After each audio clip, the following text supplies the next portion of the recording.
করুণার সিন্ধু। এবং করুণা করে ভগবান কি করেছে, বিশেষ করে 12 মাসে 3টে মাসে এত ডিসকাউন্ট, এত ছাড় দিছে, এত সুযোগ দিছে যা অন্য কোনো মাসে নেই।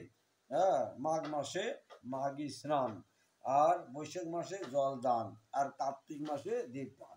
এই দীপদানের মাহাত্ম অনেক অনেক। এবং ভগবান এত করুণাময়, যদি ইচ্ছা হোক অনিচ্ছা হোক, হ্যাঁ কি হয়েছে, কি কেস, ইচ্ছা হোক অনিচ্ছা হোক, সুচি হোক অসুচি হোক, যে যেভাবে হোক না কেন, যদি রাধা দামোদরের দীপদান করা হয় এবং ক্ষণিকের জন্য, নিমিষকালের জন্য, নিমিষকাল, তার মানে দেখা গেলো আমি ব্যবসা বাণিজ্য চাকরি বাকরি এটা সেটা করি, আমার ওই সমস্ত কথা করার সময় নেই, আচ্ছা কথা একটা দীপ দাও, আমি ধমা একটা গুলি মেরে দিয়ে আমি চলে যাবো, এও যদি কেউ করে তাও তার বৈকুণ্ঠ দান করতে হবে। এই হলো সুযোগ এই মাসে আছে। হ্যাঁ, অন্য কোনো মাসে এত সুযোগ নেই। সেই সুযোগটা যদি আমরা গ্রহণ না করি, আজকে সেই শেষ দিন, আজকে শেষ, হ্যাঁ, তাহলে আমরা মনুষ্য আকার হইলে কি হয়, করভূতের কাজ, তাহলে তো আমরা মানুষের কাজ করলাম না।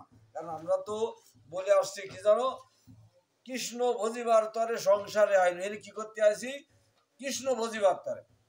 কিন্তু কৃষ্ণ ভোজন না করে মায়ার কবলে পড়ে আমরা বাড়ি গাড়ি জায়গা জমি বউ সলমি আত্মীয় স্বজন এভরিথিং আমরা করতেছি। তারপরও ভগবান এত বড় সুযোগ দিছে, নিমিষ কাল যদি আমরা ভগবানের প্রদীপ দেখাই, তাহলে আমি কি হবে, বৈকুণ্ঠ গতি হবে। তার একটা উপাখ্যান ছোট করে বলতে শোনেন। একটা ওই সৌরাষ্ট্রে একজন দরিদ্র ব্রাহ্মণ, কিন্তু অত্যন্ত সৎ এবং বিষ্ণু ভক্তিপরায়ণ ছিল। তা সে প্রতিদিন ভগবানের আরতি কীর্তন করে, সাধুরা যেমন প্রতিদিন করে, ওইরকম একদিন দামোদর মাসে ভগবানের আরতি টারতি করে ঘির প্রদীপটা রাখিয়ে সে ভিতরে গেছে মন্দিরেতে। আর ইন দি মিন টাইম যার যা কাজ, হ্যাঁ, চোর কি করে, সুযোগ পালি সিং কাটে, যায় কোন সময় গৃহস্থ ঘুমাইছে তখন যে সিং কাটে, যেমনি ওই ঘরের মধ্যে ইন্দু ছিল, ইন্দু বলছে এই তোমার একটা সুযোগ, তাহলে এটা ঘি খাই এসে কি দৌড় মারে আমি। হ্যাঁ, তা ও যে কিছু করেছে, আস্তে ওই প্রদীপ উঠে ওই ঘি যেই প্রদীপ ও চুমুক দিতে গেছে। হ্যাঁ, তা চুমুক দিলি ওর মুখই লাগিয়ে ওই সলতেটা সামনে বেড়ে গেছে। তো সামনে বেড়ে গেলে কি আর বেশি ধরে না, সলতে যদি তুমি আগে দাও তাহলে বেশি জোরে ধরে। ওই বেশি যখন বুঝছে তখন ওর মুখে তাপ লাগিয়েছে। বলছে আরে বাবা আমি তো মরে গেলাম, তাড়াতাড়ি নাড়া দিয়ে মুখটা ফেলা দিয়ে, হ্যাঁ, নাড়া দিয়ে ও ঘরের পিছনে দৌড় দিছে। ঘরের পিছনে দৌড় দিলি ওই একটা সাপ ছিল, ফাঁস মাস করে গলা দখল করে ফেলাইছে। হ্যাঁ, গলা দখল করে দিলে হরে কৃষ্ণ হয়ে গেছে। হরে কৃষ্ণ হলে আর কি হবে, যারা শাস্ত্র মানে না, অর্থাৎ ভগবান আইন ফলো করে না, এটা স্বাভাবিক। মাস্টার মশাই এন আছে, জ্ঞানী শিক্ষিত মানুষ। কোনো ছেলে যদি কয় কি স্যার আমি পড়াশোনা আমার জুটাবে না, এসব আমি আসবো না, হ্যাঁ আমার ভালো লাগে না, পড়বো না, বা হঠাৎ করে না আসে, তাহলে কি মাস্টার কি আদর করবে নাকি, না এই কানপিট লাল করে দেবে। বর্তমান তো সেই সুযোগ নেই, কিন্তু যার কারণে এইসব নস্তার হয়ে গেছে, সব নস্তার। হ্যাঁ, তো আগের দিনে আমরা যেসব পড়তাম, মোদির চাল ছিল, মোদির চাল একটু হাসতে দেয় নেই জীবনে।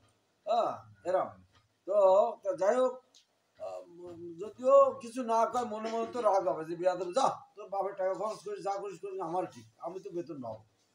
এ যদি অর্থাৎ স্কুলের, আর তারপরেও যদি মাস্টারের কথা না শুনে ও তো ভাস করবে, ও তো ভাস করবে, কারণ তাদের যে রুটিন দিয়েছে, যে সিলেবাস দিয়েছে, সে ফলো করে না, ভাস করে কি। তেমনি আমরা যে ভগবানের প্রদত্ত রুটিন সিলেবাস আছে, ওইটা যদি আমরা পালন না করি, মরার পরে আমাকে যমদূত চলে আসবে। হরে কৃষ্ণ, মরার পরে আমার কি আসবে, যমদূত আসবে। আর যারা নিয়ম কানুন পালন করে, কারণ মাস্টারের সাথে ছাত্রের তো কোনো দ্বিধা নেই, মাস্টার যা লাগবে ওই ছাত্রের যা লাগবে, মাস্টার তো সেই অনুযায়ী মার্ক দেবে এবং পাস করে দেবে। আর যদি ঠিক মতো না লিখতে পারে, পড়াশোনা না করে, গোল্লা খাবে, ফেল করবে। তেমনি আমরা যদি শাস্ত্র অনুযায়ী না চলাফেরা করি, যেহেতু আমরা মনুষ্য দেহ পাইছি ভজন দেহ, এই দেহ হচ্ছে ভজনের জন্যই।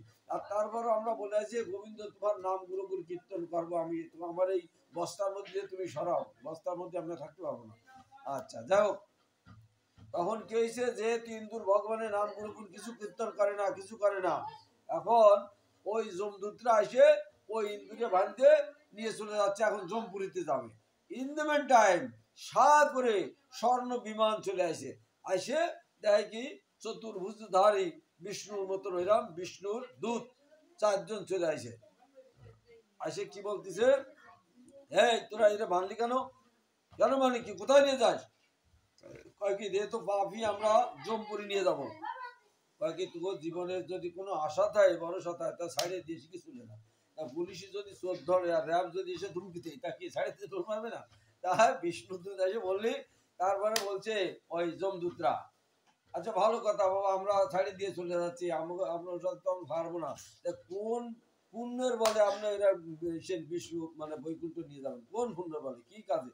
আমরা যে যমদূতকে বলবো যে এই যে আমরা ছাড়ি দিতে বাধ্য হয়েছি, কোন কারণটা কি?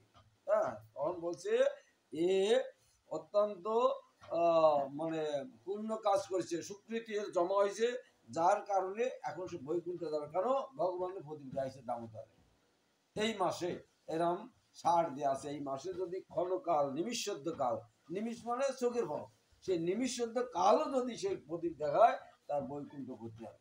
তা এই মাসে ও ওই যে তা বলছে যে ও তো ঘি খাতে আইছে, ইন্দুর কি প্রদীপ দেয় নাকি ভগবান? ও তো ঘি খাতে আইছে। হ্যাঁ, ও ঘি খাতে আইছে, কিন্তু যখন মুখে ও তাপ লাগিছে, তখন যে নাড়া দিছে, ভগবান মনে করছে এই মনে আমার এক ভক্ত প্রদীপ দেয়। হরে কৃষ্ণ। ইন্দুর যদি ঘি খাতি আসে, তার মানে তাপ লাগিয়ে সামান্য ওই সলতেটা নাড়ালি, ভগবান যদি মনে করে আমারে প্রদীপ দেয়াইছে, এত করুণা।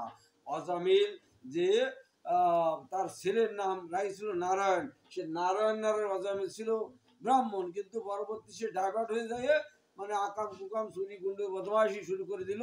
হ্যাঁ, এবং এই পরে তার ঘরে 10টা ছেলে হলো, এবং লাস্টে যে ছেলে ছোট তার নাম নারায়ণ ডাকলো, এবং মরার সময় ও নারায়ণে ডাকছে, নারায়ণ কোথায়, নারায়ণ নারায়ণ করছে। ভগবান মনে করেছে আমার তো ডাকতেছে, বুঝা গেল? তা সে কি হলো, তার গতি এগুলো। তেমনি ইন্দুর জানে না শোনে না, ঘি খাতে যাইয়ে একটু নাড়া দিয়ে তার গতি গেল। আর আমরা সুন্দর দেহ পেয়ে, ভজনযোগ্য দেহ, সুস্থ শরীরে যদি এগুলো না করি, তাহলে আমাকে গতি কি হবে? হরে কৃষ্ণ। তো এটা হচ্ছে এই দামোদরের উপকার, এটা মাহাত্ম। হ্যাঁ, তো 1 মাস বেশি আমরা যে দামোদরের